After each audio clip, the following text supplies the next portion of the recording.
مولاي صل وسلم دائما ابدا. الحمد للہ تعالی. آج ہمارا سبق نمبر 51 ہے. سورۃ الاعراف کی آیت نمبر 23 سے ہم آغاز کر رہے. اعوذ باللہ من الشیطان الرجیم. بسم اللہ الرحمن الرحیم. قال ربنا ظلمنا انفسنا وَإِن لَّمْ تَغْفِرْ لَنَا وَتَرْحَمْنَا لَنَكُونَنَّ مِنَ الْخَاسِرِينَ. صدق اللہ مولانا العظیم. اللہ رب العزت نے سیدنا آدم علیہ السلام سے کہا کہ اس درخت کے قریب نہیں جانا، اور اگر تم گئے تو ہو جاؤ گے ظلم کرنے والوں میں سے. شیطان نے وسوسہ ڈالا. جناب آدم اور سیدہ حوا نے گندم کا وہ دانہ کھا لیا. اللہ رب العزت نے فرمایا میں نے تمہیں روکا تھا، لہٰذا تم زمین میں اتر جاؤ. قالا، وہ بولے، عرض کرنے لگے. قالا کا مطلب اس نے کہا، قالا تثنیہ کا صیغہ ہے، ان دونوں نے عرض کیا. ربنا، ہمارے رب، ظلمنا انفسنا، ہم نے اپنا برا کیا. ظلم کا مطلب نقصان بھی ہے اور ظلم کا مطلب کمی بھی ہے.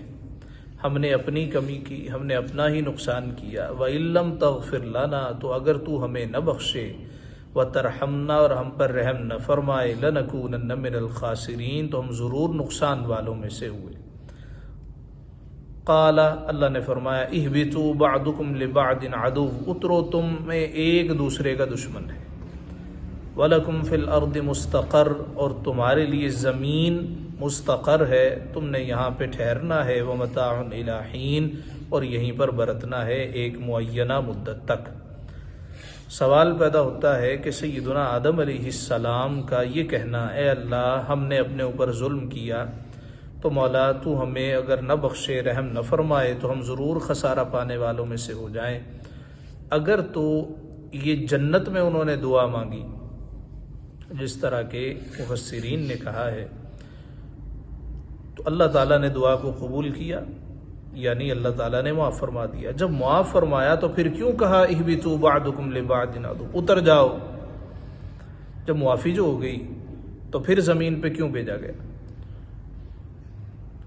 کون سے جملے ایسے ہیں کہ جن کی وجہ سے اللہ تعالیٰ نے جناب آدم کو معاف کیا؟ حضرت عمر رضی اللہ تعالیٰ عنہ راوی ہیں کہ نبی اکرم صلی اللہ علیہ وآلہ وسلم کا فرمان ہے، جناب آدم علیہ السلام سے جب یہ لغزش ہوئی، وہ زمین میں آئے، تو اللہ رب العزت کے حضور زاری کرتے رہے، روتے رہے، سنوائی نہ ہوئی. ایک روز عرض کرنے لگے، پاک پروردگار تجھے محمد کا واسطہ صلی اللہ علیہ وآلہ وسلم مجھے معاف فرما دے. فوراً ندا آتی ہے کہ تجھے محمد کا معلوم کیسے ہوا؟ جناب آدم عرض کرنے لگے، مولا جب تو نے مجھے تخلیق کیا، مجھ میں روح پھونکی، میں نے آنکھ کھولی تو تیرے عرش کے پائے پہ یہ نام لکھا دیکھا. تو میں نے کہا ہو نہ ہو، وہ نام جو تیرے نام کے ساتھ ہے معمولی نہیں ہو سکتا. تو اللہ رب العزت نے جناب آدم علیہ السلام کی پھر توبہ کو قبول فرمایا. قال فیہا تحیون وفیہا تموتون ومنہا تخرجون، فرمایا اسی میں جیو گے، وفیہا تموتون، اور اسی میں مرو گے، ومنہا تخرجون، اور اسی میں سے اٹھائے جاؤ گے. بعض لوگ زمین پہ رہتے ہیں اور زندگی کے کچھ لمحات وہ زمین کے اوپر بھی گزار لیتے ہیں. جس طرح کہ ہوائی جہاز پہ جو بندہ سفر کرے تو کئی گھنٹے کا سفر ہوتا ہے، 8 گھنٹے کا، 22 گھنٹے کا مسلسل سفر ہے، تو اس وقت وہ زمین پر تو نہیں ہوتے. اس کا جواب یہ ہے، جب بھی اس طرح کا کوئی جملہ قرآن شریف میں آئے یا حدیث مبارکہ میں آئے تو اس سے مراد اکثریت ہوتی، یعنی تمہارا وقت سارا یہیں پہ گزرے گا، تو استثنائی صورتیں بہرحال موجود رہتی. وَمِنْهَا تُخْرَجُونَ، اور پھر اسی میں سے اللہ تعالیٰ تمہیں اٹھائے گا. یا بنی آدم، اے آدم کی اولاد. اب جب اللہ تعالیٰ نے کہا اترو، تو اہبطوا کہا، جمع کا صیغہ ہے، حالانکہ وہ 2 تھے، ان 2 کو کہا جانا چاہیے تھا، یعنی آدم اور حضرت حوا، لیکن یہاں پہ سب سے کہا اترو. وہ سارے کون؟ ہم سارے حضرت آدم کی پشت میں تھے، تو ہمیں خطاب کر کے کہا کہ سارے ہی اتر جاؤ. آگے ارشاد ہوتا ہے یا بنی آدم، آیت نمبر 26 ہے، اے آدم کی اولاد، قد انزلنا علیکم لباسا، بے شک ہم نے تمہاری طرف ایک لباس اتارا۔ تو جب زمین پہ اتارے گئے تو لباس بھی اتر گئے، اب وہ پتوں سے شرمگاہ ڈھانپنے لگے۔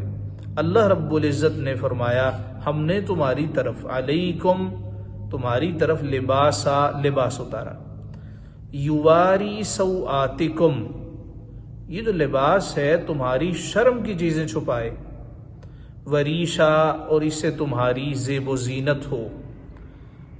دیکھو اور کوئی مخلوق لباس نہیں پہنتی، تو یہ لباس خاص اللہ تعالیٰ نے حضرت آدم کے لیے، یعنی آدم کی اولاد کے لیے اتارا، اور اللہ کو پسند ہے کہ ابن آدم لباس میں رہے۔ بے لباس آدمی، ننگا آدمی، فحاشی و ریانی کرنے والا، یہ اللہ کو پسند نہیں۔ وَلِبَاسُ التَّقْوَى ذَلِكَ خَيْرٌ، اور فرمایا جو پرہیزگاری کا لباس ہے یہ سب سے بہترین ہے۔ سوال پیدا ہوتا ہے کس طرح کا لباس پہنا جا سکتا ہے، کس طرح کا نہیں پہنا جا سکتا۔ کچھ لوگ کہتے ہیں یہ جو انگلش سوٹ آپ پہنتے ہیں یہ جائز نہیں ہے، تو سوال یہ ہے کہ اس کو ناجائز قرار کس نے دیا؟ ہر وہ لباس جو ستر چھپانے کا کام کرے وہ جائز ہے۔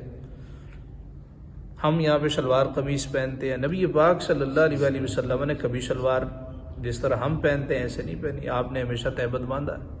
ہاں ایک روایت ہے کہ آپ نے ایک مرتبہ ٹراؤزر پسند کیا اور اس کو خریدا، لیکن پہننے کا کسی حدیث میں ذکر نہیں ہے، تو اس کا مطلب ہے کہ پسند کیا۔ عربوں میں چونکہ وہ تہبند پہنا جاتا تھا تو تہبند پہنتے تھے، جس طرح کے یہاں پنجاب کے جو پرانے بزرگ ہیں وہ آج بھی تہبند پہنتے ہیں۔ اچھا، جس جگہ پہ کوئی چلا جائے وہاں دیکھا جائے گا کہ یہ لباس ستر چھپانے والا ہے۔ مثال کے طور پہ ترکی میں سارے کیا علماء، کیا عام لوگ، وہ سارے کے سارے ٹراؤزر پہنتے ہیں، یعنی پینٹ پہنتے ہیں جو کہ ڈھیلی ڈالی ہوتی ہے۔ وہ لباس ناجائز ہے جس سے جسم کے اعضاء ظاہر ہو، جس طرح کہ کسی نے بڑی کسی سی جینز پہن لی ہے تو یہ چھپانے کا کام تو نہیں کر رہی، یہ تو دکھانے کا کام کر رہی۔ اس طرح کسی نے بڑا ہی چست قسم کا لباس پہن لیا ہے تو یہ چھپا تو نہیں رہا۔ اللہ رب العزت نے لباس اتارا ہے چھپانے کے لیے، لباساً یواری سوآتکم، تمہاری شرم کی چیزیں چھپائے، یہ تو شرم کی چیزیں ظاہر کرے، تو وہ جو ڈھیلا ڈالا ہے وہ لباس پہنا جا سکتا ہے۔ پھر سوال پیدا ہوتا ہے کہ ہمارے ہاں کچھ لوگ وہ ایسی شرٹس پہن لیتے ہیں یا پینٹس پہن لیتے ہیں جو نہایت ہی اتری ہوئی ہوتی ہیں، پھر جب وہ سجدے کے لیے جاتے ہیں تو جسم ان کا ننگا ہو جاتا ہے۔ تو کیا ایسی صورت میں نماز ہو جاتی ہے؟ اگر جسم کا کوئی عضو چوتھائی حصے سے زیادہ ایک پورے رکن تک، کامل رکن تک کھلا رہے تو نماز باطل ہے۔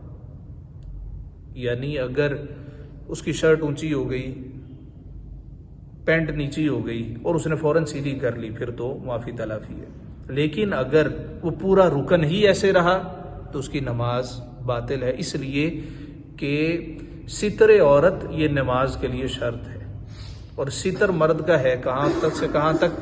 ناف سے لے کر گھٹنوں تک، یہ چھپانا اس کا ضروری ہے۔ اس کے علاوہ چھپائے تو اچھا ہے اور چھپانا چاہیے، بامر مجبوری اگر ایسا نہ ہو، جس طرح کے بعض روایات میں ملتا ہے غربت تھی، ایک ہی چادر میں نماز پڑھ لیتے تھے، تو حکم بھی دیا گیا، چونکہ پچھلی صفیں عورتوں کی ہوتی تھی تو عورتوں کا حکم تھا کہ تم سجدے سے سر بعد میں اٹھاؤ تاکہ مرد پہلے کھڑے ہو جائیں، لباس ہی نہیں ہوتا تھا، غربت بہت زیادہ تھی، تو اس وقت یہ کھڈیاں، یہ لومیں وغیرہ تو ہوتی نہیں تھی کہ جگہ جگہ لباس ملتا ہے، خاص خاص لباس ہوتے تھے، خاص خاص لوگوں کے پاس ہوتے تھے۔ مشہور روایت ہے سیدنا حمزہ رضی اللہ تعالیٰ عنہ جب شہید ہوئے تو کفن نہیں تھا، اور سر ڈھانپتے تھے تو پاؤں ننگے ہو جاتے تھے، پاؤں ڈھانپتے تھے تو سر ننگا ہو جاتا تھا، تو ازخر نامی گھاس پھر ان کے پاؤں پہ ڈالی گئی، اور وہ لباس بھی جو پہنایا حضرت حمزہ کو وہ رئیس المنافقین عبداللہ ابن ابی کا تھا۔ جب اس کا وصال ہوا تو نبی پاک صلی اللہ علیہ وسلم نے اپنا لباس، اپنا قمیص اتار کے اس کو پہنایا عبداللہ بن ابی کو۔ لوگوں نے کہا جی آپ کیا کر رہے ہیں؟ تو فرمایا کہ اس نے احسان کیا تھا۔ تو کوئی شخص ایسا نہیں ہے کہ اس نے احسان کیا ہو ہم نے بدلہ نہ چکایا ہو، ہم نے بدلہ دیا۔ یا بنی آدم، اے آدم کی اولاد، قد انزلنا علیکم لباسا یواری سوآتکم وریشا، بے شک ہم نے تمہاری طرف ایک لباس وہ اتارا کہ تمہاری شرم کی چیزیں چھپائے، وریشا، اور تمہاری آرائش ہو، تمہاری زیب و زینت ہو۔ تو گندا بندہ لباس پہننا کہ جس سے لوگوں کو کراہت آئے، یہ بھی درست نہیں۔ حضور علیہ الصلوۃ والسلام انتہا درجے کے نفیس تھے کہ ایک مرتبہ ایک شخص آیا اور اس کا حلیہ بالکل غریبوں جیسا، وہ جان بوجھ کے ایسا بنا ہوا تھا، نہ لباس اچھا، نہ کوئی پہناوے کی چیز۔ تو آپ نے فرمایا تیرے پاس مال نہیں ہے؟ کہا جی یا رسول اللہ بہت مال ہے۔ تو فرمایا نظر کیوں نہیں آ رہا؟ کم از کم اپنے اوپر تو لگاؤ۔ اسی طرح ایک مرتبہ ایک شخص آیا، اس کی داڑھی ادھر سے ادھر جا رہی ہے، ادھر سے ادھر جا رہی ہے، بال بکھرے ہوئے ہیں، کوئی اس کا حال نہیں ہے۔ تو آپ نے فرمایا اس کو لے جاؤ، اس کو ذرا سیٹلمنٹ کر کے لے کے آؤ۔ یہ دین کا مزاج ہے۔ تو بعض لوگ وہ انتہا درجے کی چھوڑ دیتے ہیں، موٹر سائیکل چلا رہے ہیں کدھر ایک ادھر، پھر لوگ تصویر کھینچتے ہیں، اس کو سوشل میڈیا پہ ڈالتے ہیں، یہ مسلمان ہے۔ تو مذاق بنوا لینا یہ درست نہیں۔ وَلِبَاسُ التَّقْوَىٰ ذَلِكَ خَيْرٌ، اور پرہیزگاری کا لباس وہ سب سے بھلا ہے۔ نبی پاک صلی اللہ علیہ وسلم نے زندگی بھر اپنی داڑھی کو کینچی نہیں لگوائی، مگر صحابی رسول سے پوچھا حضور کی داڑھی کتنی تھی؟ انہوں نے کینچی لی اور کاٹ دی، کا اتنی تھی۔ تو حضور علیہ السلام کی جو داڑھی تھی وہ سینے کو بھرتی تھی، آپ کو خوبصورت لگتی تھی، جس طرح کہ کسی آدمی کا چہرہ باروب ہو، اس کی بڑی داڑھی اس کو خوبصورت لگتی ہے۔ تو نبی پاک صلی اللہ علیہ وسلم کی داڑھی حدیث ہے سینے کو بھرتی تھی۔ قلعہ محدث اعظم پاکستان رحمۃ اللہ تعالی علیہ کی جو تصویر نظر آتی ہے کسی مصور نے بنائی ہے، اس میں بھی آپ کی داڑھی بڑی ہے۔ بعض بزرگوں کی داڑھی بڑی ہوتی ہے، ان کو اچھی لگتی ہے، خوبصورت لگتی ہے۔ تو بعض ایسے ہیں، وہ آپ نے دیکھا ہوگا ایک وابی ہے، وہ لمبی اس کی داڑھی ہے، اس کی ناف تک آتی ہے، اور جتنے بھی لبرلز ہیں اس کی تصویر لگاتے ہیں اور کہتے ہیں جی یہ مسلمان ہے، یعنی اس کو صحیح نہیں لگ رہی، عجیب و غریب قسم کا حلیہ بنایا ہوا۔ یا بنی آدم، اے ابن آدم، ہم نے لباس اتارا تمہاری شرم کی چیزیں چھپائے اور تمہاری اس سے آرائش ہو۔ وَلِبَاسُ التَّقْوَىٰ ذَلِكَ خَيْرٌ، اور پرہیزگاری کا لباس وہ سب سے بھلا ہے۔ ذَلِكَ مِنْ آیَاتِ اللَّهِ لَعَلَّهُمْ يَذَّكَّرُونَ، یہ اللہ کی نشانیوں میں سے ہے کہ کہیں وہ نصیحت مانے۔ یا بنی آدم، اے ابن آدم، لا یفتننکم الشیطان، خبردار شیطان تمہیں فتنے میں نہ ڈال دے، کما اخرج ابویکم من الجنہ، جیسا تمہارے ماں باپ کو اس نے بہشت سے نکالا۔ ینزع عنہما لباسہما، اتروا دیے ان کے لباس، لیریہما سوآتہما، ان کی شرم کی چیزیں انہیں نظر پڑیں۔ انہ یراکم ہوا وقبیلہ من حیث لا ترونہم، بے شک وہ اور اس کا کنبہ تمہیں وہاں سے دیکھتے ہیں کہ تم انہیں نہیں دیکھتے۔ کس کو؟ شیطان۔ اور شیطان کون ہے؟ جن۔ اللہ کہتا ہے انہ یراکم، بے شک وہ تمہیں دیکھتے ہیں، ہوا وہ، وقبیلہ اور اس کا قبیلہ، شیطان جن یہ انسان کو دیکھ سکتے ہیں، من حیث لا ترونہم، وہاں سے کہ تم انہیں نہیں دیکھتے۔ اگر کوئی شخص کہے جی میں نے جن کو پکڑ لیا ہے، قابو کر لیا ہے، تو بھی تم نے دیکھا کیسے؟ جن کو تو تم دیکھ نہیں سکتے۔ اللہ نے ارشاد فرمایا کہ وہ تمہیں دیکھتے ہیں، تم انہیں نہیں دیکھتے۔ ہاں اگر وہ کوئی انسانی شکل میں آئے یا کسی جانور کی شکل میں آئے اور بعض پہچان والے پہچان جائیں تو الگ بات ہے۔ اب یہاں سے یہ ثابت ہوا، فرمایا انہ یراکم، وہ تمہیں دیکھتا ہے۔ کنہیں دیکھتا ہے؟ تم سب کو، ابن آدم تم سب کو شیطان دیکھتا ہے۔ یعنی شیطان اگر جملہ انسانوں کو دیکھ سکتا ہے، اور اگر اہل سنت و جماعت یہ عقیدہ رکھیں کہ نبی پاک صلی اللہ علیہ وآلہ وسلم اپنے علم کی روشنی میں اپنے ہر امتی کو جانتے ہیں، اپنے ہر امتی کے اعمال سے واقف ہیں، تو شرک ہو جاتا ہے۔ شیطان کا علم مانے وہ شرک نہیں ہے، سرکار کا مانے تو وہ کہاں سے شرک آ گیا؟ انہ یراکم ہوا وقبیلہ من حیث لا ترونہم انا جعلنا الشیاطین اولیاء للذین لا یؤمنون، بے شک ہم نے شیطانوں کو ان کا دوست کیا ہے جو ایمان نہیں لاتے۔ وَإِذَا فَعَلُوا فَاحِشَةً، اور جب کوئی بے حیائی کریں، قالوا کہتے ہیں، وَجَدْنَا عَلَيْهَا آبَاءَنَا، ہم نے اس پر اپنے باپ دادا کو پایا، وَاللَّهُ أَمَرَنَا بِهَا، اور اللہ نے ہمیں اس کا حکم دیا۔ قریش کے علاوہ جو لوگ طواف کرنے آتے وہ ننگے ہو کے طواف کرتے تھے۔ قریشی کہتے تھے کہ بھئی ہم نے صرف لباس پہننا، اس کے علاوہ کسی نے لباس نہیں پہننا۔ اور وہ لباس کیوں نہیں پہنتے تھے؟ وہ کہتے تھے کہ اس لباس کو پہن کے ہم گناہ کرتے ہیں، اسی کو پہن کے ہم طواف کریں، لہذا یہ ننگے طواف کیا کرتے تھے۔ اللہ رب العزت نے اس بات کو رد فرمایا، کہا وَإِذَا فَعَلُوا فَاحِشَةً، جب کوئی بے حیائی کریں، قالوا کہتے ہیں، وَجَدْنَا عَلَيْهَا آبَاءَنَا، ہم نے اپنے آباء و اجداد کو ایسے ہی کرتے دیکھا، وَاللَّهُ أَمَرَنَا بِهَا، اور اللہ نے ہمیں اس کا حکم دیا۔ قل، آپ فرماؤ، ان اللہ لا یأمر بالفحشاء، بے شک اللہ بے حیائی کا حکم نہیں دیتا۔ یہ لباس کا اترنا یہ بے حیائی ہے۔ یہ لبرل، یہ امریکہ، یہ یورپ کیا چاہتے ہیں کہ بھئی لباس اتاریں، آدھے کریں، آدھے سے اور آدھے کریں، کم کرتے کرتے اس کو ویسے ہی اتار دیں۔ کہ اللہ تعالیٰ کا فرمان یہ ہے کہ اس نے کبھی فحاشی کا حکم نہیں دیا، کبھی برائی کا حکم نہیں دیا۔ اتقولون علی اللہ ما لا تعلمون، کیا اللہ پر وہ بات لگاتے ہو جس کی تمہیں خبر نہیں؟ قل، آپ فرماؤ، امر ربی بالقسط، میرے رب نے انصاف کا حکم دیا۔ وَأَقِیمُوا وُجُوهَكُمْ عِنْدَ كُلِّ مَسْجِدٍ، اور اپنے منہ سیدھے کرو ہر نماز کے وقت۔ مسجد سے مراد ہے یہاں پر نماز، اپنے چہرے کر لو سیدھے ہر نماز کے وقت۔ وَادْعُوهُ مُخْلِصِينَ لَهُ الدِّينَ، عبادت کرو نرے اس کے بندے ہو کر، خالص اس کے بندے ہو کر۔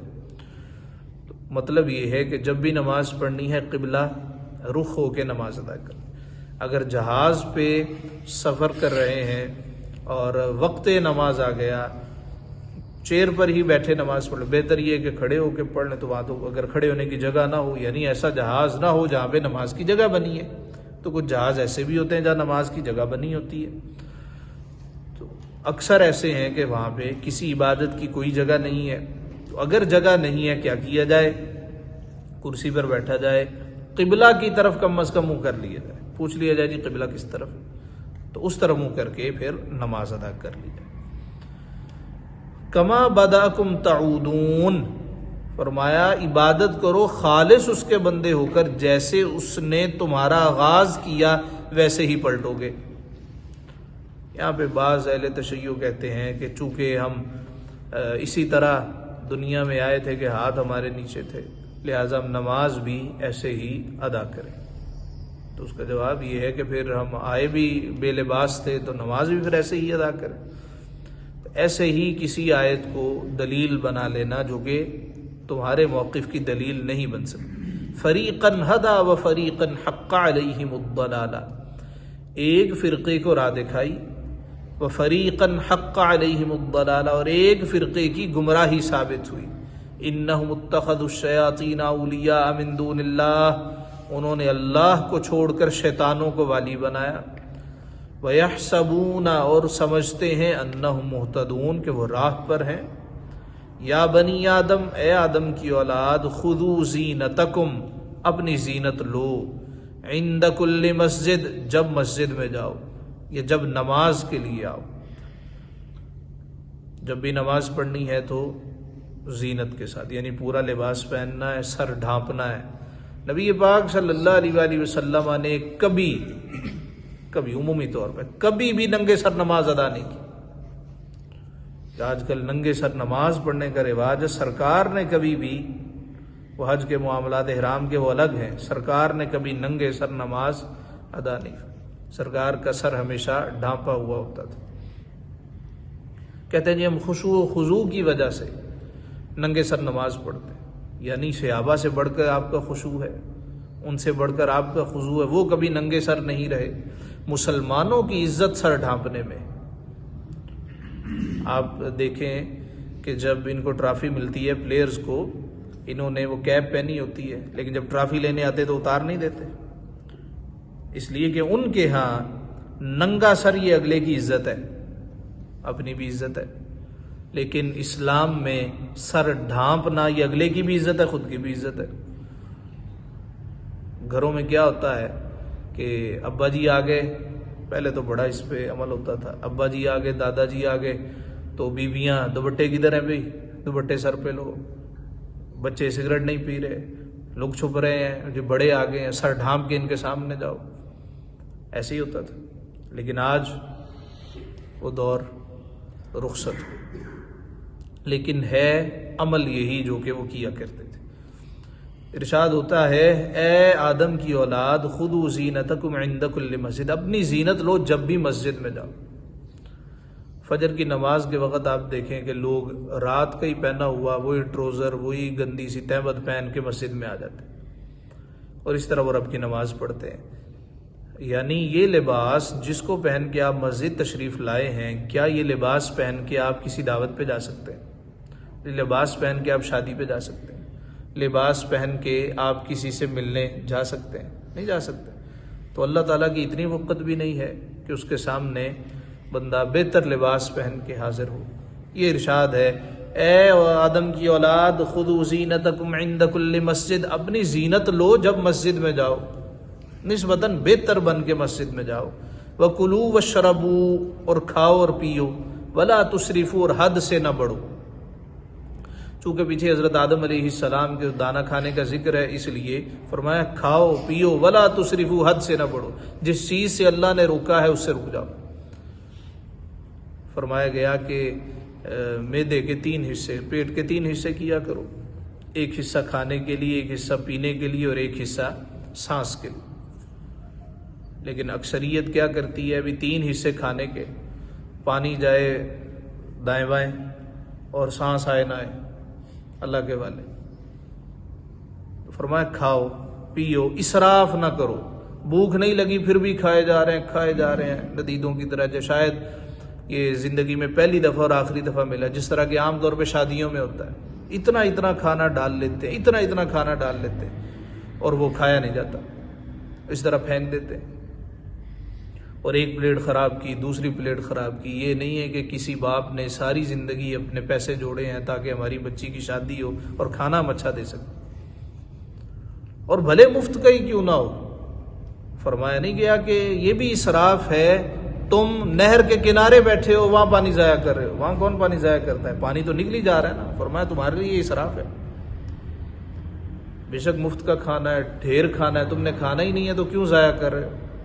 وَكُلُوا وَاشْرَبُوا وَلَا تُسْرِفُوا، اور کھاؤ اور پیو اور حد سے نہ بڑھو، إِنَّهُ لَا يُحِبُّ الْمُسْرِفِينَ، بے شک حد سے بڑھنے والے اسے پسند نہیں ہیں۔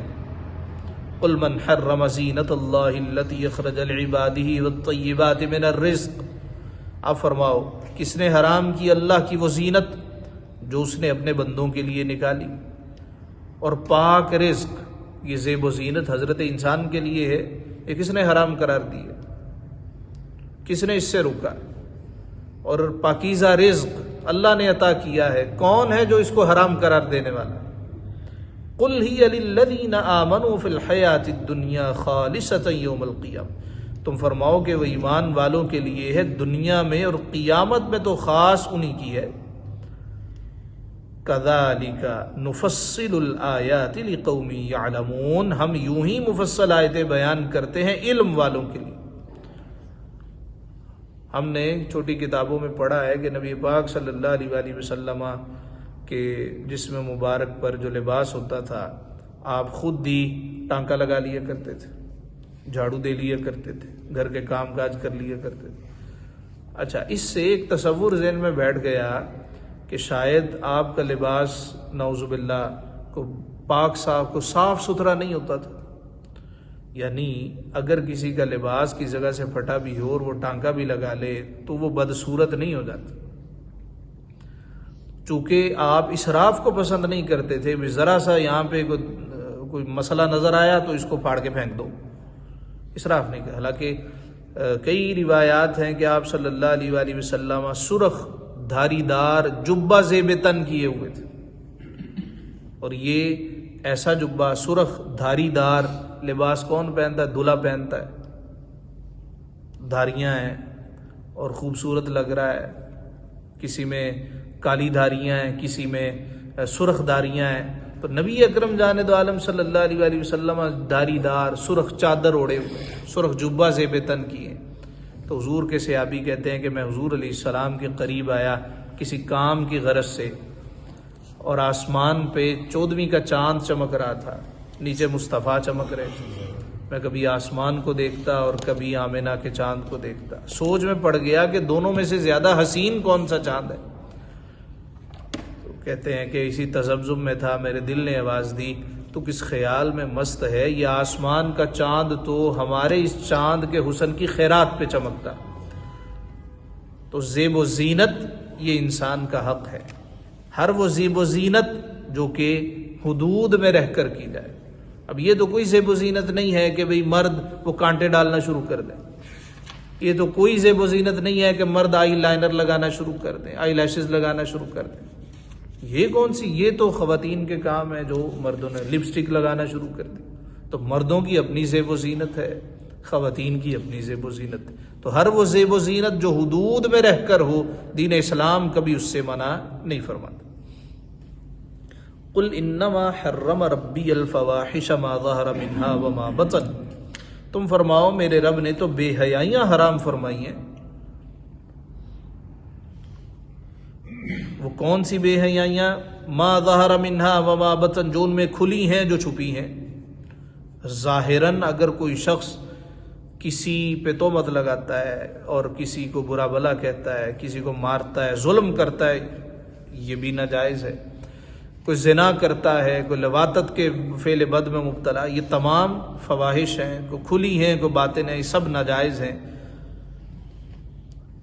وما بطن والاثم والبغي بغیر الحق، اور جو چھپی اور گناہ اور ناحق زیادتی. تم فرماؤ میرے رب نے تو بے حیائیاں حرام فرمائی ہیں، ما ظہر منها وما بطن، جو ان میں کھلی ہیں اور جو چھپی، والاثم والبغي بغیر الحق، اور گناہ اور ناحق زیادتی. وان تشرکوا باللہ، اور یہ کہ اللہ کا شریک کرو، یہ حرام ہے. ما لم ينزل به سلطانہ، جس کی اس نے سند نہیں اتاری، کوئی دلیل نہیں ہے. وان تقولوا علی اللہ ما لا تعلمون، اور یہ کہ اللہ پر وہ بات کہو جس کا علم نہیں رکھتے، یا ایسی بات کہو جو کہ اللہ نے ارشاد ہی نہیں فرمائی. وَلِكُلِّ أُمَّةٍ اجل، اور ہر گروہ کا ایک وعدہ ہے. فَإِذَا جَاءَ أَجَلُهُمْ، تو جب ان کا وعدہ آئے، لا يستأخرون ساعة، تو ایک گھڑی نہ پیچھے ہو، ولا يستقدمون، نہ آگے ہو. یعنی جب وقت آ گیا تو پھر جائے پناہ کوئی، اللہ کے حضور پھر حاضر ہونا. جب وقت نہ آئے جو مرضی ہو جائے. فرمایا گیا کہ زندگی کی سب سے بڑی محافظ کون ہے؟ موت. زندگی کی حفاظت کون کرتا ہے؟ موت. جب تک آئی نہیں ہے کوئی چھین نہیں سکتا. ہمارے استاد بیان کیا کرتے تھے کہ یہ جب اسٹیٹ لائف بلڈنگ بن رہی تھی تو 7ویں منزل سے ایک مزدور گرا اور نیچے آ کے بے سدھ ہو گیا. لوگوں نے کہا مر گیا. وہ اٹھا، دیکھا دائیں بائیں لوگ کھڑے ہیں، کہتے ہیں میں تو کچھ بھی نہیں ہوا، بالکل ٹھیک ہو گیا. مستری آیا، ٹھیکیدار آیا، کہ جی مبارک ہو بچ گئے. 7ویں منزل سے گرا، مبارک کو بھی بچ گئے ہو. اس نے پیسے نکالے ٹھیکیدار صاحب نے اور کہا جاؤ مٹھائی لے کے آؤ بانٹتے ہیں، تو بچ گئے ہو. 7ویں منزل سے گرے تو کون بچے؟ وہ مٹھائی لینے گیا، لے کے آیا کہ راستے میں گاڑی نے ٹکر ماری اور مر گیا. تو اوپر سے گرا، بچ گیا، کیوں؟ موت نہیں آئی. لیکن جب وہ مٹھائی لے کے آیا ٹکر لگی اور مر، کیونکہ وقت آ گیا. تو جب وقت آ جائے، اللہ کہتا ہے جب وعدہ آ گیا تو ایک گھڑی نہ پیچھے ہو، ولا یستقدمون، اور نہ آگے. یا بنی آدم، اے آدم کی اولاد، اما یاتینکم رسل منکم، تمہارے پاس تم میں رسول آئے، یقصون علیکم آیاتی، میری آیتیں پڑھتے، فمن اتقی واصلح، تو جو پرہیزگاری کرے اور سنورے، فلا خوف علیہم ولا هم یحزنون، تو اس پر نہ کچھ خوف اور نہ وہ غمگین. والذین کذبوا بآیاتنا، اور جنہوں نے ہماری آیتیں جھٹلائیں، واستکبروا عنہا، اور ان کے مقابل تکبر کیا. اولئک اصحاب النار، وہ دوزخی ہیں، ہم فیہا خالدون، انہیں اس میں ہمیشہ رہنا۔ فمن اظلم ممن افترى علی اللہ کذبا او کذب بآیاتہ، تو اس سے بڑھ کر کون ظالم جس نے اللہ پر جھوٹ باندھا، او کذب بآیاتہ، یا اس کی آیتیں جھٹلائیں۔ اولئک ینالہم نصیبہم من الکتاب، انہیں ان کے نصیب کا لکھا پہنچے گا۔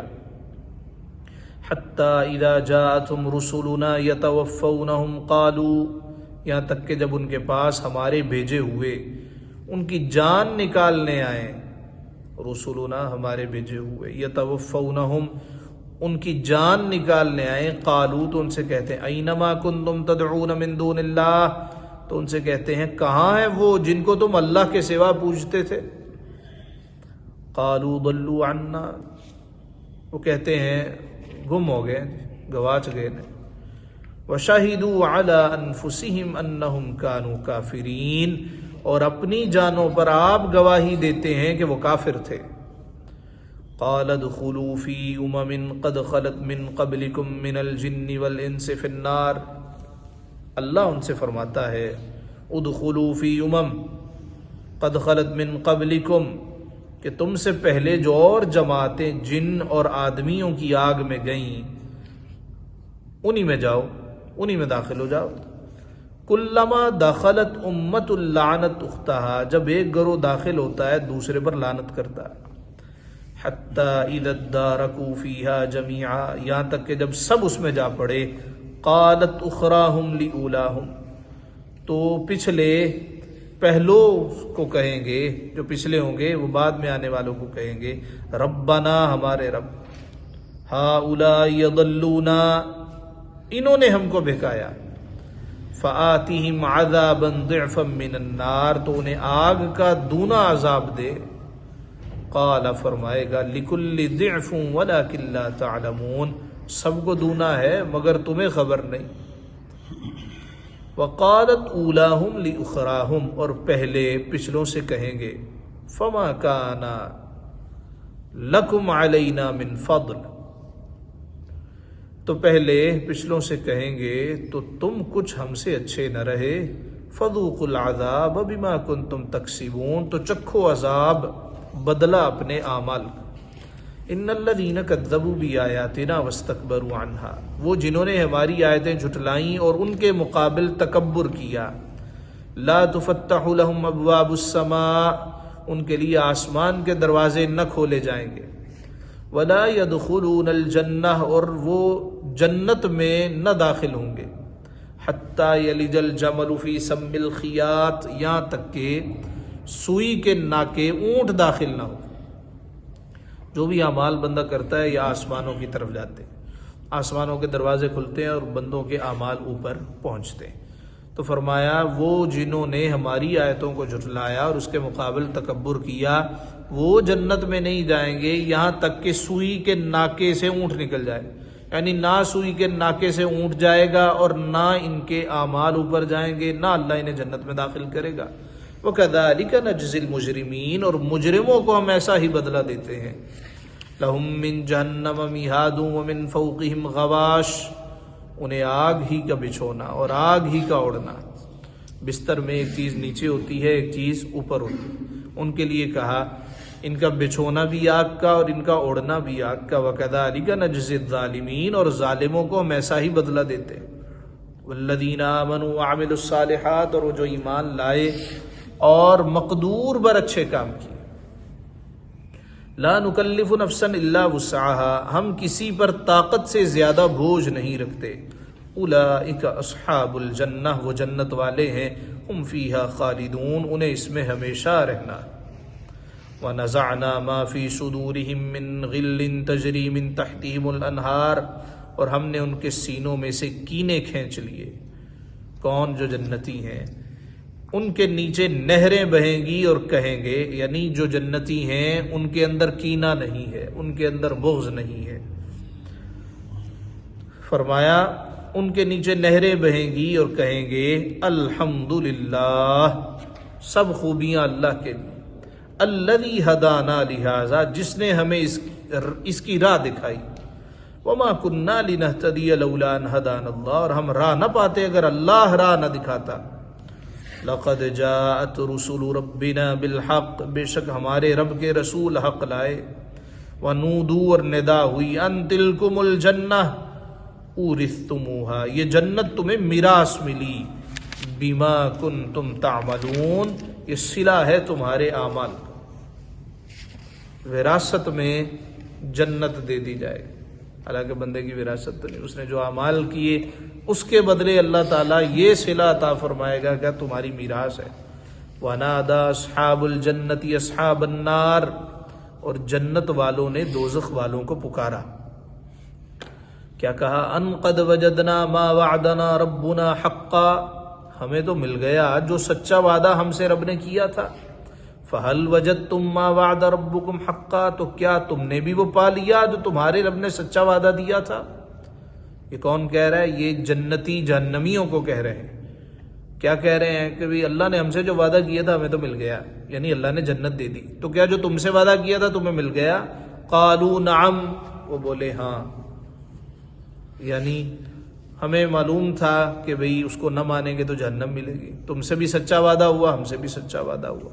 فَأَذَّنَ مُؤَذِّنٌ بَيْنَهُمْ، اور بیچ میں منادی نے پکارا، مؤذن کہتے ہیں پکارنے والا، منادی، اور بیچ میں منادی نے پکارا، اللعنۃ اللہ علی الظالمین، کہ اللہ کی لعنت ہو ظالموں پر۔ لعنت کا مطلب اللہ کی رحمت سے یہ دور ہے۔ الذین یصدون عن سبیل اللہ ویبغونہا عوجا، جو اللہ کی راہ سے روکتے ہیں اور اس سے کجی چاہتے ہیں، وہم بالآخرۃ کافرون، اور آخرت کا انکار رکھتے ہیں۔ وبینہما حجاب، اور جنت و دوزخ کے بیچ میں ایک حجاب ہے، اس طرف جنت اس طرف دوزخ، درمیان میں ایک پردہ، ایک حجاب۔ وعلی الاعراف رجال یعرفون کلا بسیماہم، اور اعراف پر کچھ مرد ہوں گے۔ اعراف یہ کون سی جگہ ہے جو نہ جنت ہے نہ جہنم ہے، اس کے درمیان ہے۔ اعراف میں کون لوگ ہوں گے؟ اس کی کئی تفسیریں ہیں، بہترین تفسیر یہ ہے جن کی نیکیاں اور جن کی بدیاں برابر ہو جائیں، نہ نیکیاں زیادہ کہ جنت میں جائیں نہ بدیاں زیادہ کہ دوزخ میں جائیں، برابر ہو گئے، لہٰذا ان کو اعراف میں داخل کیا جائے گا۔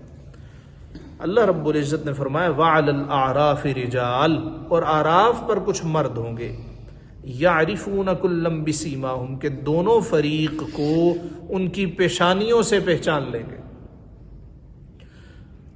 وَنَادَوْا أَصْحَابَ الْجَنَّةِ أَنْ سَلَامٌ عَلَيْكُمْ، اور وہ جنتیوں کو پکاریں گے کہ سلام ہو تم پر۔ لَمْ يَدْخُلُوهَا وَهُمْ يَطْمَعُونَ، یہ جنت میں نہ گئے اور اس کی طمع رکھتے ہیں۔ کون؟ جو اعراف کے لوگ جنتیوں سے کہتے ہیں تم پر سلام ہو۔ وَإِذَا صُرِفَتْ أَبْصَارُهُمْ تِلْقَاءَ أَصْحَابِ النَّارِ قَالُوا، اور جب ان کی آنکھیں دوزخیوں کی طرف پھریں گی، قالو کہیں گے، ربنا، اے ہمارے رب، لا تجعلنا مع القوم الظالمین، ہمیں ظالموں کے ساتھ نہ کر۔ ونادى اصحاب الاعراف رجالا، اور اعراف والے کچھ مردوں کو پکاریں گے، یعرفونہم بسیماہم، جنہیں ان کی پیشانی سے پہچانتے، قالو کہیں گے، ما اغنا عنکم جمعکم وما کنتم تستکبرون، تمہیں کیا کام آیا تمہارا جتھا اور وہ جو تم غرور کرتے تھے، جو کچھ تم نے جمع کیا تمہارے کام آیا، اور جو تم تکبر کرتے تھے اس کا کیا بنا؟ کچھ کام آیا؟ اہؤلاء، کیا یہ ہیں وہ، الذین، کیا یہ ہیں وہ لوگ، الذین اقسمتم، جن پر تم قسمیں کھاتے تھے، لا ینالہم اللہ برحمہ، کہ اللہ ان پر اپنی رحمت کچھ نہ کرے گا، ادخلوا الجنہ، ان سے تو کہا گیا جنت میں داخل ہو جاؤ، لا خوف علیکم ولا انتم تحزنون، نہ تو تمہیں کوئی اندیشہ ہے اور نہ کوئی غم، یعنی تم جنہیں کہتے تھے کہ تمہیں کچھ بھی نہیں ملے گا، یہ تو دیکھو جنت میں چلے گئے۔ وَنَادَى أَصْحَابُ النَّارِ أَصْحَابَ الْجَنَّةِ، اور دوزخی پکاریں گے بہشتیوں کو۔ اب دوزخی پکار رہے ہیں جنت والوں، کیا کہہ رہے ہیں؟ ان افیدوا علینا من الماء، ہمیں اپنے پانی سے کچھ فیض دو، کچھ انڈیل دو ہم پر، او مما رزقکم اللہ، یا دیکھو تمہارے پاس کتنی نعمتیں پڑی ہیں، یہ سیب ہے، یہ انگور ہے، یہ کچھ نہ کچھ ہمیں دے دو جو اللہ نے تمہیں دیا ہے۔ قالو کہیں گے ان اللہ حرمہما علی الکافرین، بے شک اللہ نے ان دونوں کو کافروں پر حرام کیا، نہ تمہیں پانی دیا جا سکتا ہے، نہ تمہیں کھانے کو کچھ دیا جا سکتا۔ الذین اتخذوا دینہم لہوا ولعبا، جنہوں نے اپنے دین کو کھیل تماشا بنا لیا۔ وغرتہم الحیات الدنیا، اور دنیا کی زیست نے انہیں فریب دیا۔ فَالْيَوْمَ نَنْسَاهُمْ كَمَا نَسُوا لِقَاءَ يَوْمِهِمْ هَذَا، تو آج ہم انہیں چھوڑ دیں گے جیسے انہوں نے اس دن کے ملنے کا خیال چھوڑ دیا۔ یعنی جو اللہ کو بھول جاتا ہے پھر اللہ بھی اس بندے کو بھول جاتا ہے۔ اللہ کو بندہ کیسے بھولتا ہے؟ کوئی نماز نہیں، نماز کا وقت ہے تو کوئی نہیں، اللہ اللہ کرنے کا وقت ہے تو کوئی نہیں، ذکر اذکار کا وقت ہے تو کوئی نہیں، بلکہ دور تو ایسا آ گیا کسی کی موت کی خبر سنے بھی فلاں وقت جنازہ ہے تو کہتے ہیں جی میں ذرا بیزی ہوں، بیان نہیں سکتا۔ بندہ اپنی اوقات دیکھنا چاہے نا تو فیس بک پہ موجود اپنے ان فرینڈز کو دیکھے، دوست احباب کو دیکھے کہ جن کی موت کی خبر لگتی ہے نا تو نیچے جتنے چاہنے والے ہیں وہ ایک جملہ لکھتے ہیں، وہ بھی کاپی پیسٹ کر کے انا للہ و انا الیہ، انا للہ و انا، بس اس سے زیادہ کوئی وقت نہیں دیتا، اس سے زیادہ کوئی بندے کو اہمیت نہیں دیتا۔ یہ ہے حضرت انسان، یہ ہے ہم لوگ۔ اللہ کہتا ہے جنہوں نے اپنے دین کو کھیل تماشا بنا لیا اور دنیا کی زندگی نے انہیں فریب دیا۔ فَالْيَوْمَ نَنْسَاهُمْ كَمَا نَسُوا لِقَاءَ يَوْمِهِمْ هَذَا، تو آج ہم انہیں چھوڑ دیں گے جیسا انہوں نے اس دن کے ملنے کا خیال چھوڑ دیا۔ وَمَا كَانُوا بِآيَاتِنَا يَجْحَدُونَ، اور جیسا ہماری آیتوں سے انکار کرتے تھے۔ رمضان المبارک آ رہا ہے، اس سے پہلے ضرور نیت کریں کہ ہم نے قرآن شریف روزانہ تلاوت کرنا۔ درود شریف پر مشتمل ایک کتاب ہے، اس کا نام ہے دلائل الخیرات۔ جتنے اولیاء اللہ گزرے ہیں تقریباً سارے ہی اس کتاب کی تلاوت کرتے تھے۔ یہ درود شریف پر مشتمل کتاب، اگر ہم اتنا وقت جتنا موبائل کو دیتے ہیں اس میں سے صرف 15 سے 20 منٹ ہم درود شریف کی اس کتاب کو دے دیں تو دنیا بھی سنور جائے، آخرت بھی سنور جائے۔ کتاب میرے پاس موجود ہے اور ہمارے پاس اس کی اجازت بھی ہے، جو پڑھنے کا شوق رکھتا ہو وہ مفت میں اس کو حاصل کر لیتا ہے۔ یہاں اس کالونی میں بے شمار الحمدللہ خواتین نے اس کو پڑھنا شروع کیا، اور بعض ایسی ہیں وہ کہتی ہیں جی کئی سال ہو گئے، اب جب تک ہم اس کو پڑھ نہیں لیتی ہمیں رات کو نیند نہیں آتی۔ اور یہ وہ کتاب ہے درود پاک پہ مشتمل جو سرکار کی بارگاہ میں مقبول ہوئی ہے۔ لیکن یہی چیزیں چھوٹی چھوٹی جو ہم نے آگے بھیجنی ہے، جو کچھ نیکی کر لی آگے بھیج دی، درود شریف پڑھ لیا سرکار کی بارگاہ میں ہدیہ کر دی، یہی باقی رہتی ہیں، بقیہ تو ختم ہو جاتا ہے۔ ہر چیز دیکھو، لذت ہے گناہ کی ختم ہو گئی، کھانا بڑا اچھا ہے اس کی لذت ختم ہو گئی، ہم نے کہیں گیٹ ٹوگیدر کرنا ہے کتنی دیر، اس کی لذت ختم، فنا ہو گئی۔ تو کوئی چیز تو باقی رہنی چاہیے، وہ کیا ہے؟ وہ اللہ کی یاد ہے۔ جو بندہ اللہ اللہ کر لیتا ہے زبان سے، سانس سے، دل سے متوجہ ہو کر، یہ باقی رہتا ہے۔ سرکار کی ذات پہ درود پاک پڑا، یہ باقی رہتا ہے۔ اللہ کی مخلوق کو پہنچایا گیا فائدہ، یہ باقی رہتا ہے۔ اور بقیہ جو ہم کہتے ہیں جی ہم اتنا جوڑ لیں، اولاد کے لیے اتنا کر لیں، اللہ نے اولاد دی، اللہ ہی حامی و ناصر ہوتا ہے، اللہ ہی والی مدد۔ کتنے کروڑوں پتی دنیا سے چلے گئے، ان کی اولاد رلتی ہے کہ نہیں رلتی؟ رلتی ہے۔ لیکن کتنے بیچارے غریب تھے، والدین کے پاس سائیکل ہوتا تھا، اللہ نے بچوں کو گاڑیاں، ایک نہیں کئی کہ گاڑیاں دے دی، کوٹھیاں دے دی۔ یہ اس کی ونڈ ہے، یہ اس کی تقسیم ہے۔ جو بچہ آتا ہے اپنا رزق وہ ساتھ لے کر آتا ہے، ساتھ لے کر آتا ہے۔ لہذا نیت کریں کہ رمضان المبارک میں تو قرآن شریف کی پابندی، اور دوسرا دلائل الخیرات شریف، اس کو زندگی میں ایڈ کریں، اس کو حصہ بنائیں۔ انشاءاللہ تعالی اس کا نور نظر بھی آئے گا، اور اس کا فیض دن کے اجالے میں بھی نظر آئے گا اور رات کے اندھیرے میں بھی نظر آئے گا۔ ارشاد ہوتا ہے وَلَقَدْ جِئْنَاهُمْ بِكِتَابٍ فَصَّلْنَاهُ عَلَىٰ عِلْمٍ هُدًى وَرَحْمَةً لِقَوْمٍ يُؤْمِنُونَ، اور بے شک ہم ان کے پاس ایک کتاب لائے جسے ہم نے ایک بڑے علم سے مفصل کیا، ہدایت اور رحمت ایمان والوں کی۔ هَلْ يَنظُرُونَ إِلَّا تَأْوِيلَهُ، کاہے کی راہ دیکھتے ہیں مگر اس کی کہ اس کتاب کا کہا ہوا انجام سامنے آئے۔ آج کے لیے اتنا ہی۔ صدق اللہ مولانا العظیم۔